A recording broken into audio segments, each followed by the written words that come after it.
भगवान सुंदर सुंदर बाल लीलाएं ब्रजमंडल में किए हैं और सभी ब्रजवासियों के द्वारा गोवर्धन नाथ को पूजवा करके गोवर्धन नाथ की महिमा को बढ़ाया है।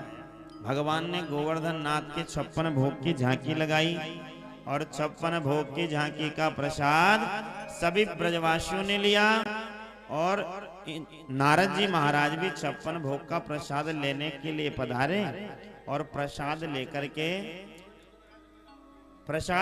के नारद जी महाराज सीधे देवराज इंद्र के पास गए। देवराज इंद्र के पास जाकर के नारद जी ने प्रसाद प्रदान किया और प्रसाद प्रदान जब इंद्र को किया और बताया कि उस छोटे से कन्हैया के कहने पर ब्रजवासियों ने आपकी पूजा छोड़ करके और उस पर्वत गोवर्धन की पूजा कर रहे हैं, तो इंद्र कुपित हुआ, इंद्र को मोह हुआ और अपने गणों को आदेश दिया पूरे ब्रजमंडल को डुबा दो, इतनी बारिश करो कि पूरा ब्रजमंडल डूब जाए। अपने सावर्तक नाम के गणों को इंद्र ने आदेश दिया। गणम सावर्तकम नाम मेधानां चान्तकारिणां इंद्रः प्राचोदयत् क्रुद्धो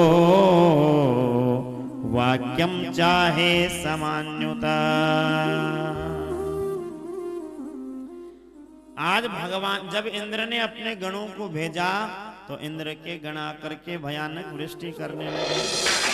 भयानक महाराज ब्रजमंडल के चारों ओर काली काली घटाएं छा गई, बिजलियां चमकने लगी और भयानक वृष्टि होना प्रारंभ हो गई।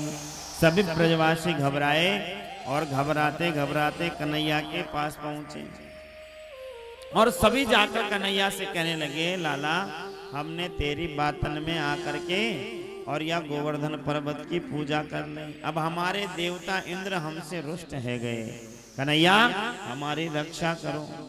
भगवान ने कहा, भाई हमारी थोड़ी पूजा करे हो, पूजा तो गोवर्धन पर्वत की करे हो, जाओ गोवर्धन पर्वत से ही पुकार लगाओ। फिर तो महाराज सभी ब्रजवासियों को लेकर भगवान गोवर्धन की तलेटी में पहुंचे और सभी मिलकर के गोवर्धन नाथ का स्मरण करना प्रारंभ किया। तू एक बार आजा गिरिराज की शरण में, तू एक बार आजा ओ गिरिराज की शरण में, परिक्रमा ही लगा जा गिरिराज की शरण में, तू एक बार आजा गिरिराज की शरण में, तू एक बार आजा गिरिराज की शरण में, तू एक बार आजा गिरिराज की शरण में, परिक्रमा ही लगा जा गिरिराज की शरण में, परिक्रमा एक लगा जा गिरिराज की शरण में, नित दीप दान होते गिरिराज की शरण में, नित दीप दान होते गिरिराज की शरण में, जप दान यज्ञ होते गिरिराज की शरण में, जप दान यज्ञ होते गिरिराज की शरण में, अपने भाग्य को सजा जा गिरिराज की शरण में, एक बार आजा गिरिराज की शरण में, तू एक बार आजा गिरिराज की शरण में, तू एक बार आजा गिरिराज की शरण में।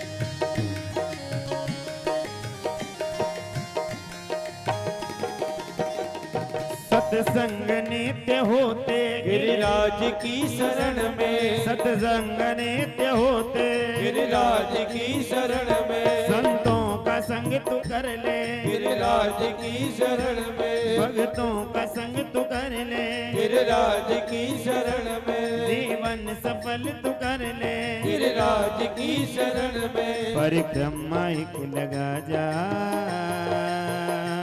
गिरिराज की शरण में, परिक्रमा एक लगा जा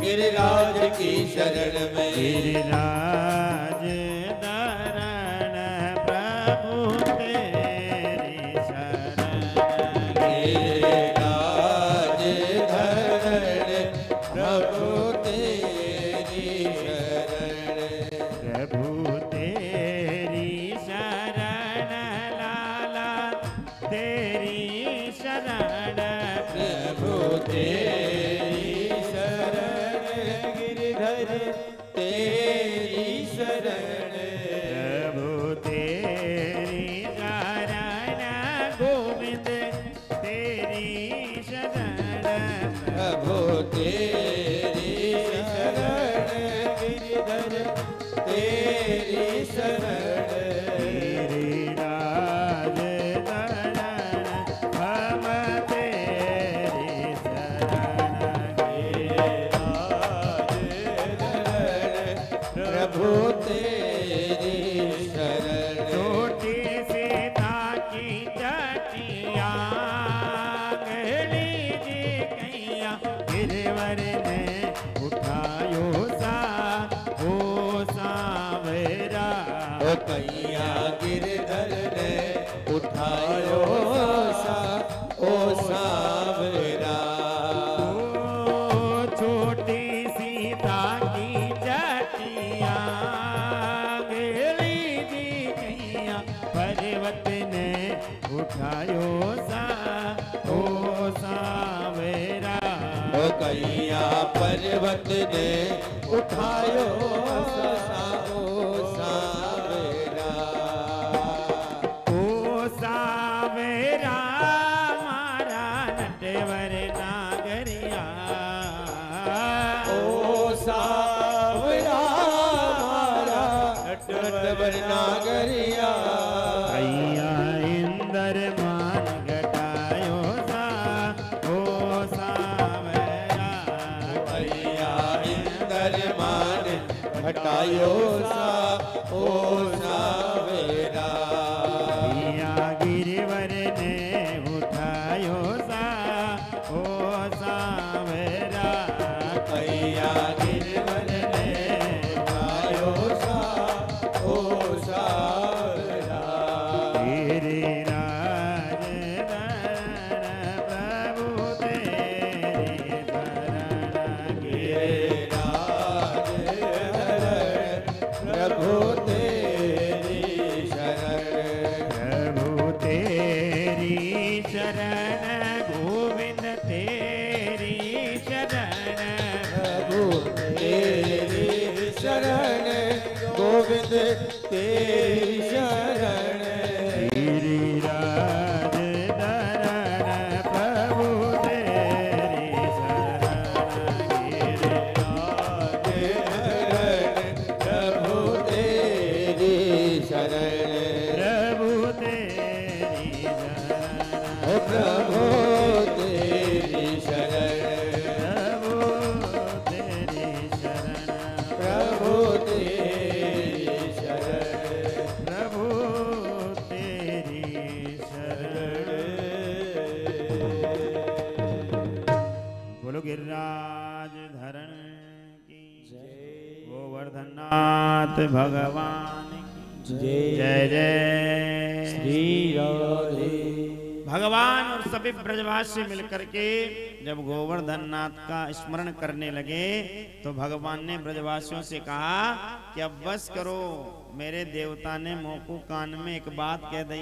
क्या बात कही? तो महाराज भगवान ब्रजवासियों से कहने लगे कि मेरे देवता ने कही है कि सभी ब्रजवासी मिलकर के मुंह को अपनी हाथन ते उठाकर मेरे नीचे सुरक्षित है जाओ। ब्रजवासियों ने कहा लाला तेरो दिमाग खराब है गयो, अरे इतनो विशाल पर्वत 21 किलोमीटर को पर्वत ये हमते कैसे उठायो जावेगो, हम कैसे उठा पावेंगे। तब महाराज कन्हैया ने कहा कि भैया मैं नहीं कह रहे हो, मेरो देवता कह रहे हो है, और यदि मेरो देवता कह रहे हो तो अवश्य कोई चमत्कार होएगो। आओ सभी मेरो सहयोग करो। और सभी ब्रजवासियों को खेल ही खेल में लगा कर के भगवान ने पलक झपकने में जितना समय लगता है उतनी देर में तो गोवर्धन पर्वत को अपनी कनिष्ठिका उंगली पर धारण कर लिया।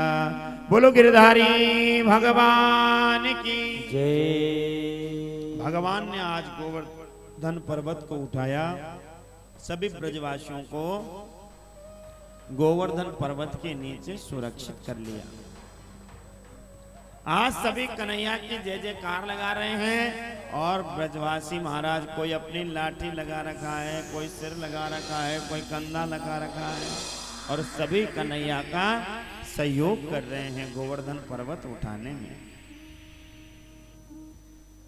सभी ब्रजवासी अपना अपना सहयोग प्रदान कर रहे हैं और भगवान ने गोवर्धन पर्वत को धारण कर रखा है। गोवर्धन पर्वत उठाए जब 4 दिन व्यतीत हो गए तो ब्रजवासी कहने के लाला हम तो कभी लाठी लगाने में, कभी अपने सिर को लगाने में, कभी कंधा लगाने में, लेकिन लाला तू तो जब से गोवर्धन पर्वत उठायो है तब से एक उंगली पर ही गोवर्धन पर्वत को धारण कर रहे हो है। कन्हैया थोड़ा आराम कर ले, तू थक गयो है गो।